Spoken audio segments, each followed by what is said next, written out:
Hey everyone, welcome to the channel. Today, we're uncovering one of the strangest stories of World War II, how the Allies destroyed Germany's U-boat fleet in Operation Deadlight. Stick around, and don't forget to like, subscribe, and stay tuned for more incredible historical stories. In May 1945, World War II in Europe came to an official end. Nazi Germany had surrendered unconditionally, the Third Reich had collapsed, and Allied forces were consolidating control over a continent left in ruins. Millions of soldiers were returning from battlefields, cities lay in rubble, and the map of Europe was being redrawn. Yet, amid the broader narratives of victory and occupation, an unexpected problem emerged for the Allies: the fate of the surrendered German U-boat fleet. Throughout the war, Germany had relied heavily on its U-boat fleet to disrupt Allied shipping across the Atlantic. Submarines had been at the forefront of the Battle of the Atlantic, sinking merchant vessels, transporting supplies covertly, and threatening the crucial supply lines that kept Britain and the Soviet Union in the fight. By the final months of the war, however, the tide had turned. Allied advances, improved anti-submarine technology, and overwhelming air and naval superiority had forced most of the U-boat fleet to retreat, or be destroyed in combat. Yet a significant number remained intact. When Germany surrendered, the Allies were confronted with over 150 operational U-boats that had survived the conflict. These were not merely abandoned vessels, they were advanced war machines, some of the most sophisticated submarines ever built at that time.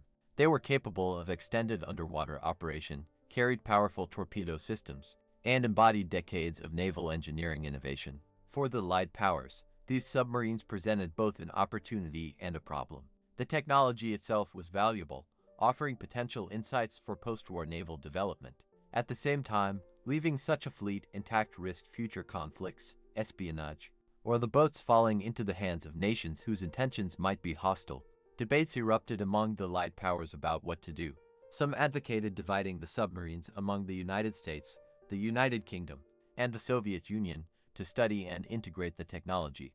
Others feared that dispersing the fleet could create tension and future disputes, or worse, allow one side to gain a decisive advantage. Ultimately, a consensus emerged based on security, simplicity, and control. The majority of the surrendered U-boats would be destroyed. This plan, known as Operation Deadlight, would become one of the largest peacetime eliminations of a naval fleet in history. The operation was planned with precision, though its execution faced challenges from the very beginning. Submarines were to be towed from ports in northern Germany and Norway to designated sinking areas in the North Atlantic, far from land. Once in position, they would be systematically destroyed using a combination of naval gunfire, aerial bombing, and controlled scuttling. The goal was simple: ensure that these vessels could never again pose a threat. For the Allies, it was a symbolic as well as a practical measure. The destruction of the U-boat fleet represented the final closure of Germany's most feared weapon in the Atlantic theater. Yet Operation Deadlight was far from straightforward.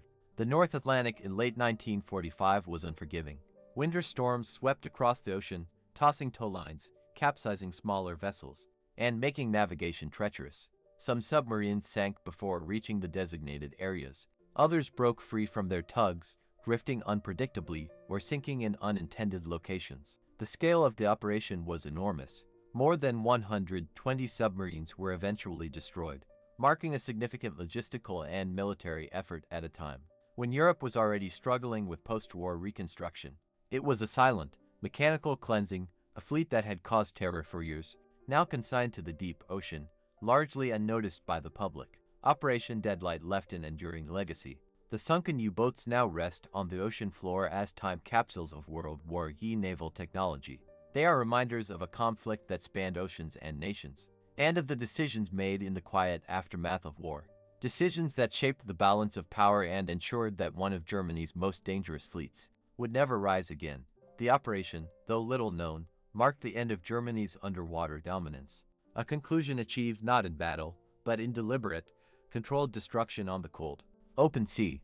By late 1945, the planning for Operation Deadlight was complete, and the Allies began the task of eliminating the surrendered German U-boat fleet. The operation was primarily managed by the Royal Navy, with support from the United States and, to a limited extent, France. The scale of the effort was immense. Over 150 submarines had to be moved, secured, and ultimately destroyed in the harsh waters of the North Atlantic. Though the war had officially ended, the operation required precision, coordination, and careful logistical planning. The goal was not combat but control, to neutralize a fleet that, if left intact, could threaten peace in the years to come. The first phase involved gathering the submarines from ports across northern Germany, Norway, and Denmark. Many of these vessels had been surrendered under strict Allied supervision. Crews were instructed to maintain the boats in seaworthy condition for towing. Tugs and naval escort ships were deployed to guide the submarines toward designated sinking areas, located hundreds of miles off the coasts of Scotland and Ireland. These zones were selected to ensure that the U-boats would be destroyed in deep waters, minimizing any risk to shipping lanes or coastal communities. Every vessel had to be tracked, cataloged, and monitored, a task complicated by the sheer number of submarines and the poor condition of many hulls. After years of combat, despite meticulous planning, the operation encountered immediate difficulties. The North Atlantic is notorious for storms, even in late spring, and rough seas made towing the U-boats extremely hazardous. Several submarines broke free of their tow lines during storms and sank prematurely, sometimes in shallow waters, sometimes far off course. Weather alone caused the loss of nearly a dozen boats before any intentional sinking could occur. Crews tasked with the operation had to navigate treacherous seas while towing vessels that were structurally weakened and often poorly maintained, turning what should have been a routine procedure into a dangerous undertaking. Once in position, the destruction of the U-boats proceeded using multiple methods. Some were sunk using naval gunfire from destroyers and frigates, their hulls riddled with shells until they could no longer remain afloat. Others were destroyed using controlled charges and explosives placed on board by demolition teams. Aircraft were also occasionally deployed to drop bombs on target submarines, particularly in cases where towing proved difficult or the vessel was already partially submerged. Each sinking was recorded meticulously, but the scale of the operation meant that not every loss could be tracked. Some submarines went down without witness, vanishing into the depths of the Atlantic, their final resting places unrecorded. Operational challenges continued throughout the winter months. Cold temperatures, ice, and persistent storms slowed progress and caused additional losses. Many submarines, already compromised from years of wartime service, broke apart under the stress of towing. In total, more than 120 U-boats were destroyed during Operation Deadlight, with the majority sinking in deep water where they would remain largely undisturbed for decades. Some of the submarines found new life in training exercises, but the vast majority were consigned to the ocean floor, an underwater graveyard marking the definitive end of Germany's U-boat threat. The operation, though largely uncelebrated, represented a significant logistical and military effort in the immediate post-war period. Unlike wartime engagements, where U-boats had fought to destroy shipping and inflict strategic damage, their destruction in Operation Deadlight was deliberate and controlled, aimed at eliminating a potential future threat. The Allies had neutralized an entire class of advanced naval weaponry, ensuring that the innovations of the Kriegsmarine would not be turned against them or exploited by other powers. In effect, Operation Deadlight served as both a practical measure of security and a symbolic conclusion to Germany's underwater campaign in the Atlantic. Today, the wrecks of the surrendered U-boats rest quietly on the ocean floor, preserved by the cold, dark waters. They are silent reminders of a war that once stretched across oceans, of strategies and technologies that changed naval warfare, and of a decision that shaped the post-war balance of power. Operation Deadlight remains a little-known, but decisive chapter in the history of World War II, an operation carried out not in the chaos of battle, but in the methodical, deliberate closure of one of the war's deadliest fleets. As Operation Deadlight progressed, the theoretical precision of the plan collided with the harsh realities of the North Atlantic. The Allies had envisioned a systematic, controlled destruction of surrendered U-boats, but the ocean had its own rules. Winter storms, treacherous currents, and the sheer unpredictability of weather soon revealed the limits of even the most careful planning. Many submarines were already weakened from years of wartime service. Hulls corroded, mechanical systems deteriorated, and structural integrity had been compromised by battle damage. Towing these vessels hundreds of miles from port required enormous skill and constant vigilance. Tug crews faced conditions that could turn routine procedures into life-threatening operations. Some vessels sank prematurely, breaking apart under their own weight or capsizing during storms. In several cases, tow lines snapped, leaving U-boats adrift in the open sea, sinking slowly over hours or days. These incidents were technically accidental, but they underscored the operational hazards inherent in moving a fleet built for war into an empty, storm-tossed ocean. The Allies employed a combination of sinking methods to finalize the destruction. Naval gunfire remained the primary method. Destroyers, frigates, and corvettes targeted each submarine, systematically breaching hulls until the boats were no longer seaworthy. Controlled demolition was another common technique. Explosive charges were placed aboard submarines, and detonation ensured rapid sinking. In some instances, aircraft were dispatched to drop bombs on stationary or partially submerged vessels, particularly those that could not be safely reached by surface ships. Despite meticulous records, not every submarine sank as intended. Some drifted away before destruction, while others were lost to the depths without witnesses, leaving exact locations unknown for decades. Even the most experienced crews could not anticipate the full severity of the North Atlantic's winter.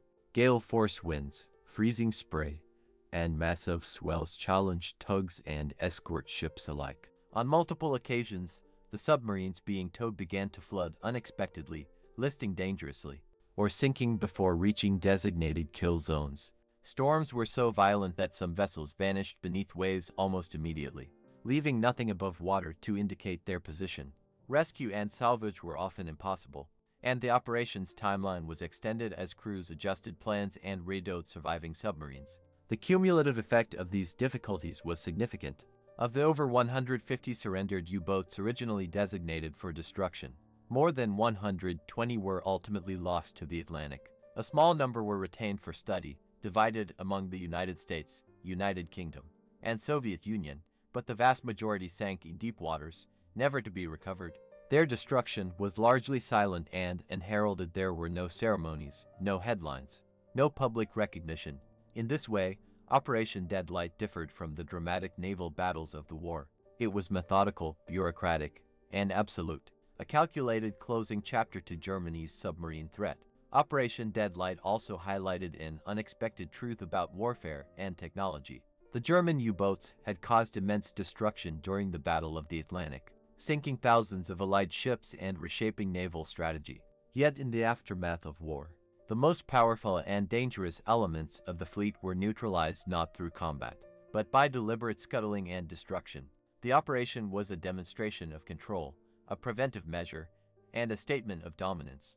The Allies ensured that no single nation could inherit the technological advantages of the Kriegsmarine submarine program unchecked. Today, the wrecks of these submarines rest on the ocean floor, scattered across hundreds of square miles. Many lie in deep water where currents and sediment preserve them, as silent monuments to a technological and strategic legacy. Operation Deadlight is largely forgotten outside of naval and historical circles, yet its impact remains significant. It marked the definitive end of Germany's U-boat fleet, transformed the post-war naval balance, and served as a final, controlled resolution to one of the most dangerous weapons systems of World War II. In the quiet depths of the Atlantic, the remnants of this fleet tell a story of destruction, control, and the hidden consequences of victory. With the destruction of over 120 German U-boats, Operation Deadlight formally concluded in early 1946. The fleet that had once dominated the Atlantic and threatened Allied supply lines was gone, submerged in the cold depths of the North Atlantic. Yet while the physical threat had been eliminated, the operation's broader implications extended far beyond the sinking itself. For the Allies, the operation became a turning point in the post-war evaluation of naval technology and strategic planning, influencing both immediate military decisions and the emerging dynamics of the early Cold War. Among the surviving U-boats, a small number were retained for detailed study. The United States, the United Kingdom, and the Soviet Union each selected certain submarines based on design, propulsion, and armament characteristics. These vessels provided invaluable insight into German engineering. Notably, the Type XXI U-boats, considered revolutionary at the time, were of particular interest. Unlike earlier models, they were designed for extended submerged operation, with improved hydrodynamics, more efficient batteries, and advanced torpedo systems. Allied naval engineers examined every component, from propulsion systems to hull design, using this knowledge to inform the development of post-war submarines and anti-submarine warfare strategies. The technological lessons drawn from these studies had lasting influence, shaping submarine fleets and naval doctrines for decades. Operation Deadlight also had political implications. By sinking the majority of the surrendered U-boats, the Allies prevented any single nation from gaining exclusive control over German submarine technology. This decision avoided potential tensions between former allies, particularly as the geopolitical landscape shifted rapidly with the onset of the Cold War. The destruction of the fleet acted as both a security measure and a diplomatic tool, ensuring that Germany's most advanced naval assets would not become leverage in post-war negotiations or conflicts. The operation was a quiet but decisive exercise in maintaining balance between emerging powers, emphasizing the strategic value of controlling technology as much as territory. From a historical perspective, Operation Deadlight exemplifies a rare form of military closure. Unlike conventional battles or campaigns, it was conducted in the absence of direct conflict. There were no heroic charges, no dramatic naval engagements, and no public spectacles. The mission was bureaucratic, methodical, and largely invisible to the public. Yet it resolved a complex challenge: how to neutralize a dangerous and technologically advanced fleet in a controlled manner, while minimizing risk to personnel, shipping, and coastal populations. In this sense, the operation represents one of the few post-war naval operations conducted not against an active enemy, but against potential future threats, demonstrating foresight and strategic planning in the immediate aftermath of global conflict. The sunken U-boats of Operation Deadlight now serve as underwater time capsules. Many remain largely intact, preserved by deepwater conditions. Marine archaeologists and historians continue to study these wrecks, gaining insight into submarine construction, wartime modifications, and even daily life aboard the vessels. While they no longer pose any military threat, they are enduring reminders of the ingenuity, ambition, and destructiveness of Germany's naval efforts during World War II. They also serve as a stark symbol of the decisions made by victorious powers. That technological superiority, if left unchecked, could threaten peace long after hostilities officially ended.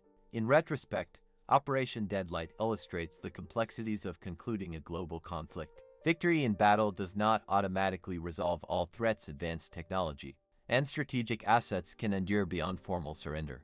By systematically neutralizing the German U-boat fleet, the Allies not only removed an immediate danger but also set the stage for post-war naval developments and strategic stability. The operation, largely unremarked upon in popular history, quietly shaped the balance of power at sea and left an enduring legacy beneath the waves. A fleet consigned to the ocean, its story preserved in silence and in the lessons it imparted for generations of naval engineers and strategists. Operation Deadlight officially concluded by mid-1946, but the story of the German U-boat fleet did not end with paperwork or reports. In fact, the North Atlantic claimed more submarines than any deliberate action could account for. Of the 156 surrendered U-boats assigned to the operation, over 120 were destroyed intentionally. Yet storms, miscalculations, and mechanical failures transformed the operation into an unpredictable saga. The sea, as it often does, became a decisive player. The North Atlantic is notoriously unforgiving. Even in spring and summer months, storms can rise with little warning, tossing vessels and tearing apart weak tow lines. Several U-boats sank long before reaching designated kill zones, their exact resting places unknown for decades. One Type XXI submarine, towing near the Hebrides, reportedly broke free from its escort during a sudden gale. Observers noted it drifting for hours, finally disappearing under a towering wave. A lone vessel swallowed by the ocean, leaving only a trail of oil and debris.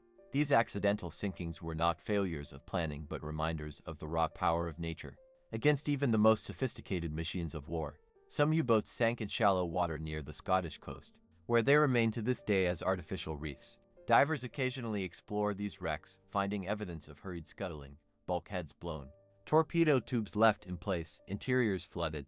In one remarkable case, a partially submerged submarine collided with its tow in a storm, tipping at a severe angle before sliding into deeper water. Its crew had long been evacuated. Yet the incident highlighted the constant danger faced by sailors carrying out what was technically a peacetime operation. Each wreck tells a story of human effort, mechanical failure, and the relentless unpredictability of the Atlantic. While most U-boats sank silently, a few became part of documented naval incidents. Allied vessels occasionally fired upon drifting submarines that had broken free, either to prevent navigation hazards or to ensure their destruction.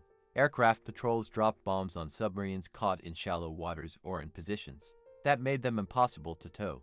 In these cases, the explosions sent massive columns of water into the sky, leaving visible markers of destruction for miles. Such incidents were recorded meticulously in naval logs, though many were never widely publicized. The operation, though systematic, was never entirely controllable, blending the planned with the chaotic in a dramatic maritime tableau. Beyond immediate destruction, Operation Deadlight produced unforeseen long-term consequences. The wrecks themselves became habitats for marine life, forming underwater ecosystems on former war machines. They served as silent reminders of the massive industrial and military effort invested in the U-boat fleet. In some instances, sunken submarines were rediscovered decades later, explored by researchers and historians seeking insights into submarine construction and post-war naval engineering. Type XXI U-boats, considered ahead of their time, offered invaluable clues to battery systems, hull design, and torpedo mechanics. Through these wrecks, the fleet continued to teach long after the guns were silent. The operation also had symbolic resonance. The U-boat fleet had once terrorized the Atlantic, sinking thousands of merchant ships and straining Allied logistics. Yet, in the end, its destruction was not violent in the traditional sense. It was bureaucratic, calculated, and relentless, a quiet but absolute statement of control. The sea claimed the submarines, storms aided the operation, and human planners ensured no vessel could rise again. In this combination of human decision and natural force, Operation Deadlight became a unique post-war phenomenon, a deliberate, systematic neutralization of an enemy fleet in peacetime conditions, a military coda unlike any other. Today, the remnants of the German U-boat fleet rest in scattered graveyards across the North Atlantic. Historians, archaeologists, and divers continue to study them, uncovering stories of engineering brilliance, wartime urgency, and post-war practicality. Operation Deadlight may be largely forgotten in popular memory, overshadowed by dramatic battles and headline-grabbing events. Yet it remains one of the most extraordinary chapters in naval history. It combined strategy, technology, and the raw power of nature to conclude the story of Germany's underwater war, a fleet once feared, now silent beneath the waves, its legacy preserved both in the ocean and in the lessons it imparted to the world. Operation Deadlight may not have made headlines, but it marked the definitive end of Germany's underwater war. A fleet that once ruled the Atlantic now rests silently beneath the waves. A reminder that even the most powerful weapons can be defeated by strategy, planning, and the forces of nature. If you found this story fascinating, make sure to like this video, subscribe to the channel, and stay tuned for more incredible historical stories waiting just beneath the surface.